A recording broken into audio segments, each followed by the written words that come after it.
The platform 2 దీని part 1 కూడా ఉంది. దానికి దీనికి సంబంధం ఉందంటే లేదు. కానీ పార్ట్ 1 చూడకపోతే సెకండ్ పార్ట్ అస్సలు అర్థం కాదు. ఎందుకంటే ఆ వరల్డ్‌ని ఫస్ట్ పార్ట్‌లో బాగా ఎస్టాబ్లిష్ చేసేసారు. సో సెకండ్ పార్ట్ డైరెక్ట్‌గా చూస్తే ఏం అర్థం కాదు.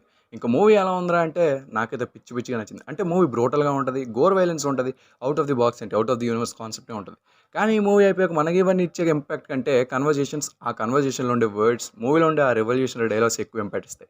ఇంకా స్టోరీ లైన్ విషయానికొస్తే ఒక అడల్ట్ తన లైఫ్‌లో చేసిన ఒక మిస్టేక్ నుంచి తను రికవర్ అవ్వడానికి అండ్ ఆ మిస్టేక్ ఎలా అయినా సరిదిద్దుకోవడానికి ఈ ప్లాట్‌ఫామ్ ఆర్ ప్రిజనర్ కింద వస్తది.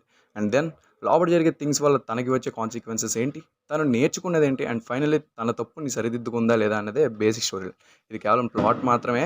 లోపట చాలా ఉంటది. మెయిన్‌గా సెటప్ చేసిన వరల్డ్‌లో ఒక లా నడుస్తూ ఉంటది. అందరి మధ్య అది అడ్మినిస్ట్రేషన్ పెట్టింది కాదు. వాళ్ళకి వాళ్ళే పెట్టుకున్నది. ఆ లా చుట్టూ జరిగే థింగ్స్ గాని, దాని మీద వచ్చే కొన్ని డైలాగ్స్ గాని చాలా థాట్ ప్రొవోకింగ్‌గా ఉంటాయి. అండ్ మెయిన్‌లీ ఈ క్యారెక్టర్ ఉన్నంత సేపు మన బ్రెయిన్‌లోకి చాలా విషయాలొస్తాయి. అంత ఆలోచింపజేస్తది ఆ character dialogues. And man ending గూడా చాలా బాగా ఇచ్చారు. మూవీలో మెయిన్ ఎక్కడ ఎమోషనల్ కనెక్షన్ మిస్ అవ్వదు. అండ్ చాలా ట్రౌమటైజ్ గూడా చేస్తది మూవీ. అండ్ యెస్, ఎంత మించి ఏం చెప్పను. మీరే చూడండి, వర్త్ వాచింగ్. యాక్టింగ్ అయితే అందరూ బాగా చేశారు. సినిమాటోగ్రఫీ, మ్యూజిక్, విజువల్స్ అన్నీ సెటప్ చేసుకుని వరల్డ్‌కి తగ్గట్టు ఒక టోన్‌లో ఉంటాయి. And that's it. That's the review. తప్పకుండా చూడండి. చాలా బాగుంది.